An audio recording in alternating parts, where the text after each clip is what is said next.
You remind me, this is something I would like to do to all Democrats, all Democrats, but I'll limit it to the Democrats running for president. I would like to give them a stress test, show them a picture of Osama bin Laden, and then a picture of George Bush, and see which one really makes them angry. I mean, all of their pronouncements about their anger at Osama bin Laden and the terrorists, it's always sort of this abstract hatred. Whereas with Bush, oh, they really hate him. That's real anger. I mean, you know, of course, you know, and the tragedy line. No, it's not a tragedy. It's an outrage. It's not a natural disaster. Right, that is the way they want to treat it. And it's the same way with their anger about the terror. And, oh, of course Saddam Hussein is a despicable man. But Bush really gets our goat. Tragedy. It is the party of McGovern now. That's the problem. And Scoop Jackson, their own example, proves it. I mean, I'd still, in fact, I said this to Dick Gephardt when I met him at a White House Correspondents' Dinner. I was sitting next to him, and I said, you know, you've got to go back to being the old Gephardt.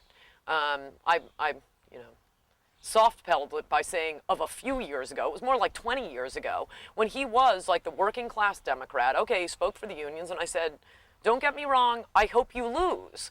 But you guys are not speaking for anyone but the Barbra Streisands of the world anymore. What are you doing voting against drilling in Anwar when the unions desperately want that? And why won't they do that? Because Democratic primary voters are insane. Look at who is, you know, the runaway favorite among these people, Howard Dean. You're dying for Dean to get the nomination. Yes, I am. Well, I have to say, I mean, that's what I told Gephardt. On one hand, I like that your party has become insane, because I think you're really shutting yourselves out of the White House for the foreseeable future. On the other hand, I just as soon have presidential elections where you don't have the fear of God in you every night. What if this man won? Well, and there also is the question of what's good for America. Right, because there's the chance that we could run another Bob Dole and somebody like Hillary could be in the White House, and that would be an absolute disaster. I'd rather have somebody I just merely intensely hate and do not fear for the future of America over. But I think the Democratic Party should go the way of the Whigs, start a new party with the Zell Millers, the Olympia Snows, the Arlen Specters. Blue dogs. Right, genuine blue dogs, but I mean, as long as the Democratic primary voters are insane, I don't know how they do that. It's going to have to take a few more wallopings in a national election. They always run these phony Southern males. That's the only way they've been able to get anybody in the White House in, you know, a quarter century now. And then, of course, you know, they dash off to Cuba or New York City, Chappaqua. Where is Bush going to go when he's, you know, in 2008. He's going to go back to Texas. He's not going to move to New York City. No, he's going to go to the ranch and coffee. Right. Right. He is a real Southerner, whereas, you know, the Democrats get huffy whenever we have, you know, this happy, diverse convention and blacks are up on the stage. Oh, it's a minstrel show. Well, what's their minstrel show? They haven't been able to get white men to vote for them for 50 years. In every presidential election except 64, when Goldwater lost in a landslide, the Democrats would have lost the election if only men had voted. And yet, they keep running men. And not only that, now it's got to be some phony Southern white man. I know that the general approach to convincing liberals is that we must treat them like children. We must be nice and hand them lollipops. I actually take a different view on converting liberals. I think the way to convert people is to make them laugh or to make them enraged. I think you have to bop them on the bridge of the nose, and I would submit that these scholars I respect were all terrified about about what I'm doing now with treason. You know, these careful, scholarly academics have written these measured, carefully worded tomes on the Rosenbergs and the Venona Project. They've been writing about the Cold War for 30 years, putting out great stuff, which I used in my book, and they haven't landed one punch on the bridge of a liberal. 3 weeks ago, liberals were all, oh, well, you know, whether the Rosenbergs are guilty, it's It's still up in the air. Who's to say? It's contested. As long as liberals don't concede something, it's contested. In 3 weeks, I've gotten them to admit, okay, there were a lot of Soviet spies. Okay, McCarthy did say 57 and not 205. And okay, we're now going to start using comparisons to Maureen Dowd and Michael Moore as an insult. In 3 weeks, I've done that. In 30 years, they couldn't get them to admit that the Rosenbergs were guilty. But that's changing their behavior, not changing their minds. I still think my approach is more effective. I'm not saying that, I couldn't have written this book without the carefully worded academic, scholarly work that's been done, but I think the evidence is certainly not on their side that being nice to liberals works. So to have something that is sprightly and give readers a few laughs, I think is a good technique. But really in the end, I'm just writing for myself. This is the way I would write. And even if I could be convinced that if I had gone through 17 on the one hand, on the other hand, I might convince one more liberal out there, I think I'd still write the way I write. Because it gives me laughs. And if I don't want to, I started realizing this, I began writing for Human Events. They are, by the way, very measured. They purge humor. It's more sort of crusading earnestness. And they used to, for the first 2 years I wrote for them, they'd edit me by, carefully, they were the joke bomb squad. They'd go through and carefully cut out every punchline. And finally they started letting a few through, and I became their most popular writer. Now I'm the only one who's allowed to be sarcastic and funny in that newspaper. And they've been carefully measured all this time. If you want calm and scholarly, judicious, it's out there.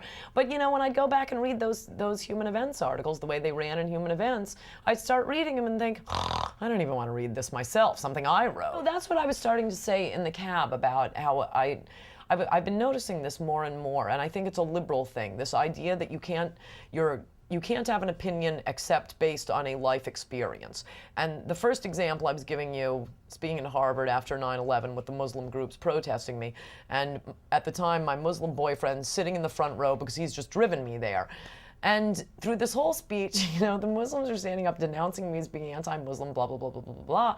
And at the end of it, it never even occurred to me, it literally never crossed my mind to mention that my boyfriend, the Muslim, is sitting right here.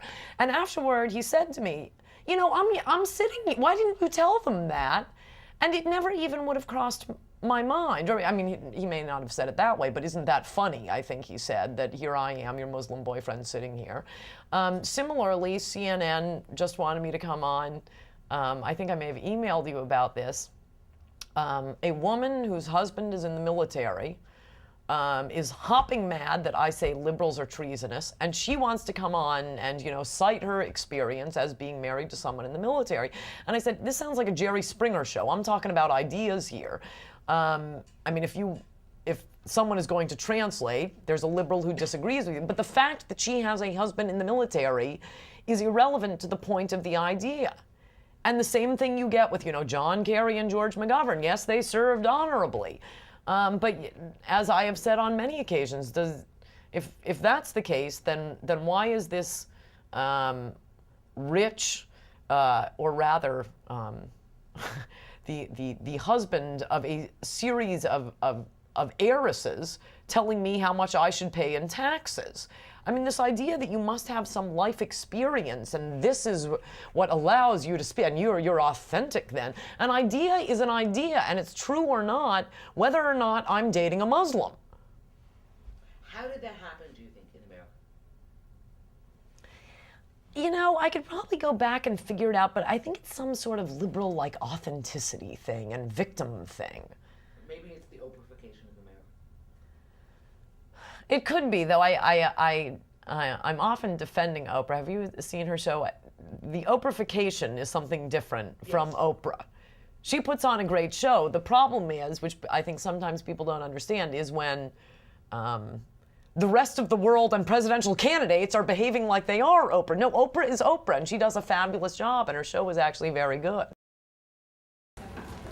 No, it's this odd conundrum liberals have about free speech. They're out, denouncing the war, burning Bush in effigy, burning the flag. If anyone objects, oh no, we're exercising our First Amendment rights. They want to be slapped on the back. Meanwhile, manifestly, no one is trying to stop them from speaking. Otherwise, there wouldn't have been these wild anti-war protests before war, for the 18-month rush to war. I come out and call them traitors, and that's the one speech. Everyone starts screaming at me, no, you can't say that, you can't say that. Well, sure I can, that's free speech too. That's the one thing that's not allowed, and interestingly, I might add, when these Democratic presidential candidates say that George Bush is tearing up the Constitution, Ashcroft tearing up the Constitution, they don't care about, civil rights, constitutional rights, well, what are they saying? Isn't that treasonous behavior to be tearing up the Constitution? When Gore and Kerry and so on say that Bush is putting the country in a worse position with regard to terrorism, well, what are they saying? The only people you can't question the patriotism of or the war plans of are people who are manifestly rooting against America. It's the only speech that's disallowed. Right, I am a physical coward. This is why I never understand liberals saying, we can't hit Saddam Hussein. It'll just make them angry. We could get angry fanatics trying to kill us, mad, and they might try to kill us. I don't understand that, because physical violence would definitely work for me. Somebody hits me once, that's it. Well, somebody could say that wasn't patriotic. Oh no, I am for the big burly men defending me. I'm just saying I am actually not a physical confrontation person. I hit the send button on my computer, and then I sit back quietly in my apartment giggling.